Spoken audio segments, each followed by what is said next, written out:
बहुत बड़े व्यापारी के रूप में उभर कर सामने आए हैं व्यापारी रामदेव। कोई बाबा रामदेव नहीं है। किस प्रकार से उन्होंने नकली दवाइयाँ नकली करके उन्होंने अपना प्रसार किया है। उनके प्रोडक्ट्स को यहाँ तक कि डिफेंस फोर्सेस ने भी रिजेक्ट कर दिया। अब वो कह रहे हैं कि उनका वीडियो आया है कि लोग रूह अफ़ज़ा ना पिया करें, इसलिए मत पीजिए क्योंकि वो मुसलमान उसको बनाता है और उससे जो फ़ायदा होगा उससे वो मस्जिद और वो मदरसे बनाएगा। ने तय किया है कि ऐसे व्यक्ति को जो कि अपने आप को धर्मगुरु कहता है, ऐसे व्यक्ति खिलाफ एफआईआर दर्ज होना चाहिए। अगर आप देखेंगे कि अब एक नया प्रयास है इन लोगों का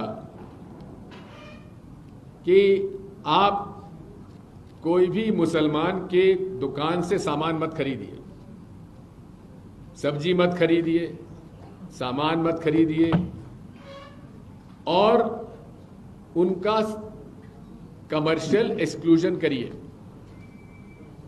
ये अपने आप में कानूनन जुर्म है। अब हद तो तब हो गई जब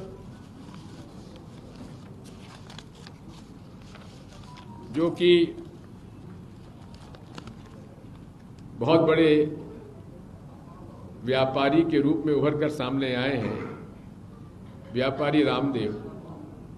कोई बाबा रामदेव नहीं है, व्यापारी रामदेव है। और ये तो हमारे स्वामी स्वरूपानंद जी, मेरे गुरु जी, बताते थे कि हमारे धर्म में तो यह है कि कोई भी अगर भगवा वस्त्र पहनकर व्यवसाय करे उसको कभी सम्मान की नज़र से नहीं देखना चाहिए। और जो कुछ आगे कहा गया वो मैं यहाँ कहने की स्थिति में नहीं हूँ। ये पूरे तरीके से व्यावसायिक है और मैंने तो उनको 2011 में ठग कह दिया था,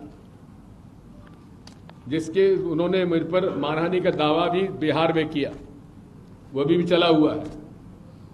आज तक कोई प्रमाण उन्होंने नहीं दिया मेरे पास, तो उनके पास उनके बारे में इतने प्रमाण है कि वो खड़े नहीं हो सकते। किस प्रकार से उन्होंने नकली दवाइयाँ नकली करके उन्होंने अपना प्रसार किया है। उनके प्रोडक्ट्स को यहाँ तक कि डिफेंस फोर्सेस ने भी रिजेक्ट कर दिया। नेपाल में भी रिजेक्शन हो गया, उसके उदाहरण मैं आपको दूंगा। अब वो कह रहे हैं कि उनका वीडियो आया है कि लोग रूह अफ़ज़ा ना पिया करें। अब रूह अफ़ज़ा तो हम लोग बचपन से पीते चले आ रहे हैं, इसलिए मत पीजिए क्योंकि वो मुसलमान उसको बनाता है और उससे जो फ़ायदा होगा उससे वो मस्जिद और वो मदरसे बनाएगा। आप उनके द्वारा बनाया गया गुलाब का शरबत पीजिए ताकि गुरुकुल का निर्माण हो। ये पूरे तरीके से अगर आप देखेंगे तो भारतीय न्याय संहिता 2023 की धारा 196(1) का 299 एवं आईटी एक्ट की धाराओं के अंतर्गत दंडनीय अपराध है।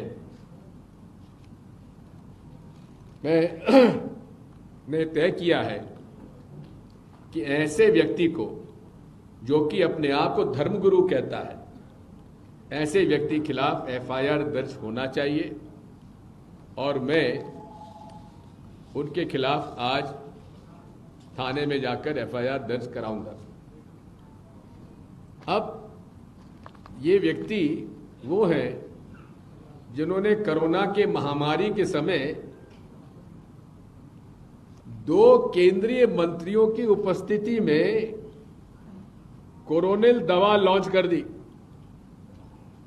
जिसको कि बाद में केंद्र सरकार को ही उसको बंद कराना पड़ा।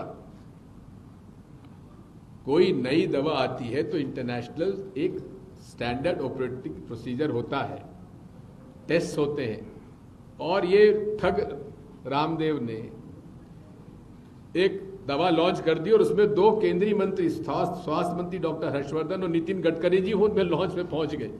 अब आप समझ सकते हैं कि किस प्रकार से उन्होंने मंत्रियों को भी नहीं बख्शा, जबकि डॉक्टर हर्षवर्धन तो स्वास्थ्य मंत्री भी थे और डॉक्टर भी थे। अब उन्होंने कोलगेट और पेप्सोडेंट के खिलाफ प्रचार किया कि कोलगेट और पेप्सोडेंट में कैंसर पैदा करने वाले केमिकल हैं, फ्लोराइड से हड्डियां खराब होती हैं। कोलगेट ने पतंजलि पर केस किया और उसके खिलाफ कार्रवाई हुई।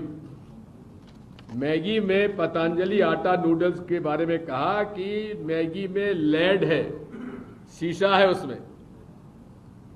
उसमें भी इन्होंने पतंजलि का जो नूडल निकला था वो भी FSSAI जो कि हमारी बॉडी है उसको रिजेक्ट कर दिया गया, जो नूडल इसने बनाया था। अब हॉर्लिक्स और बॉर्नविटा पर भी इन्होंने हमला किया कि मॉल्ट आधारित ड्रिंक्स में शुगर केमिकल होते हैं, बादाम पाक आयुर्वेदिक है। अब CAC की रिपोर्ट में पतंजलि बादाम पाक में भी अत्यधिक शुगर पाई गई। इसके बाद जो इन्होंने दवाइयाँ दी थी, एलोपैथी दवाइयाँ किडनी खराब करती हैं, आयुर्वेद इलाज कराते हैं, मधुनाशिनी डायबिटीज ठीक कर देती है, उस पर सुप्रीम कोर्ट ने पतंजलि पर 1000 करोड़ का जुर्माना लगाया है 2024 में, 1000 करोड़ का। अब वो जुर्माना वसूल हुआ कि नहीं हुआ, ये भी जांच का विषय है। और इंडियन मेडिकल एसोसिएशन ने ये केस किया था। अमूल और नेस्ले पर भी हमला। अमूल तो हमारे किसानों का संगठन है कि दूसरे घी में वनस्पति घी मिला होता है, पतंजलि घी देसी घी शुद्ध है, वो भी गलत पाया गया क्योंकि नेपाल में पतंजलि का घी बना हुआ उसको बैन किया गया कि उसमें मिलावट पाई गई। डोव शैम्पू और केश कांति, केमिकल शैम्पू के बाल झड़ते हैं और केश कांति बाल उगाता है, लेकिन केश कांति के बाल भी गलत पाया गया।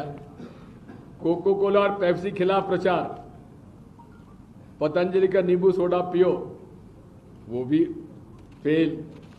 इस तरह से झूठे प्रॉमिसेस कर करके उन्होंने यहां तक कि कह दिया था कि हमारे पास ऐसी दवा है जिससे बेटा ही बेटा पैदा होगा, बेटी पैदा नहीं होगी।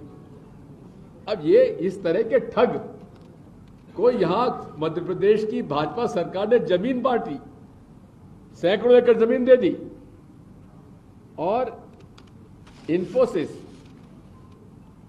की जमीन इसलिए उसको कैंसिल कर दी क्योंकि इन्फोसिस ने उसका उपयोग नहीं किया।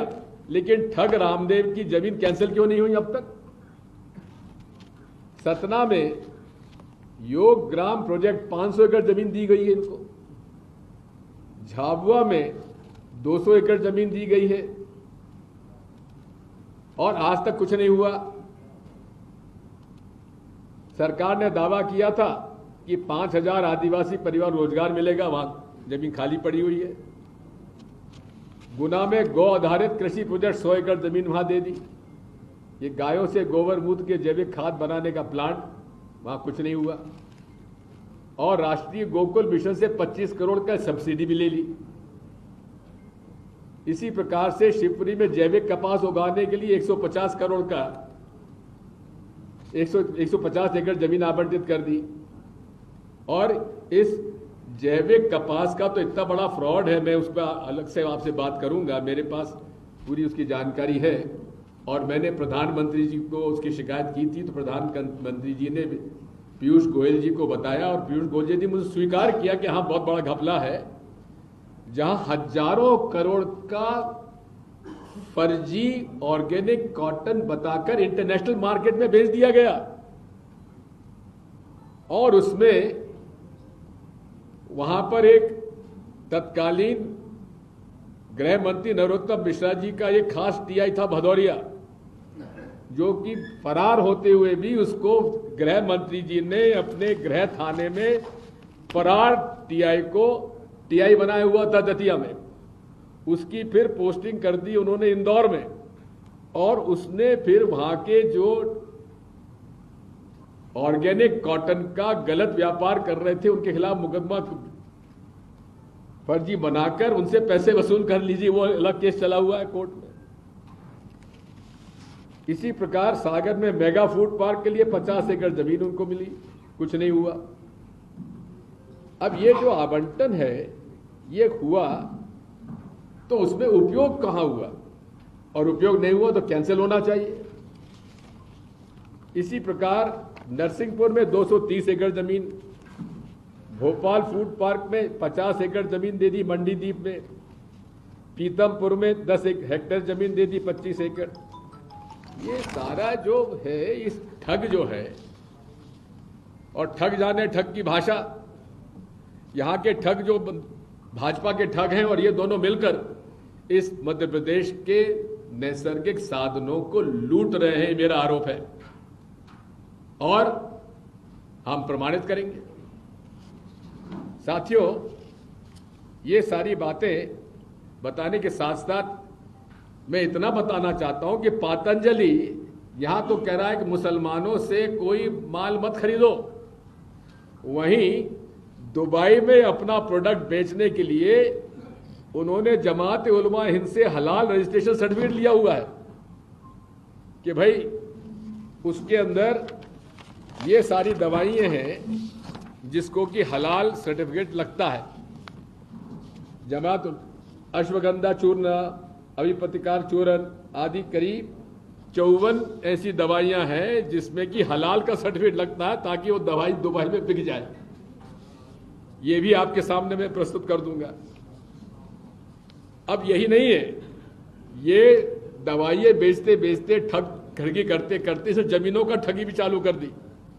हरियाणा में अनेक जमीनें शेल कंपनीज के नाम से खरीदकर जो किया उसके भी सारा डिटेल मेरे पास है। साथियों, आज इस देश में जिस प्रकार से मैंने आपसे कहा था कि एक समूह को टारगेट किया जा रहा है, और ये नई बात नहीं है। राजनीति में और विशेषकर फांसीवादी विचारधारा के लोग किसी भी राजनीतिक सफलता के लिए किसी एक समूह को कहते हैं ये दुश्मन है हमारा। ये हिटलर ने भी ये किया था। सारे यहूदी जो हैं जर्मनी के दुश्मन हैं और उनको टारगेट किया जाता है। जितने भी डिक्टेटर आज विश्व में हुए हैं सब कोई ना कोई पहले एक समूह को कहते ये दुश्मन है। अब उस व्यक्ति का कोई भी अगर समर्थन कर दे तो उसको राष्ट्रद्रोही का दर्जा दे दिया जाता है। यही हाल राष्ट्रीय स्वयंसेवक संघ, तत्कालीन भारतीय जनसंघ और भारतीय जनता पार्टी ने हमारे अल्पसंख्यक समुदाय को ये दुश्मन घोषित किया हुआ है, और उनके खिलाफ अगर किसी ने बात की है तो उसको तत्काल कह दिया जाता है कि ये हमारे देश का दुश्मन है, और जो उसके खिलाफ आवाज उठाएगा या उसके पक्ष में आवाज उठाएगा, उनके लिए मदद करेगा, तो वो राष्ट्रद्रोही है।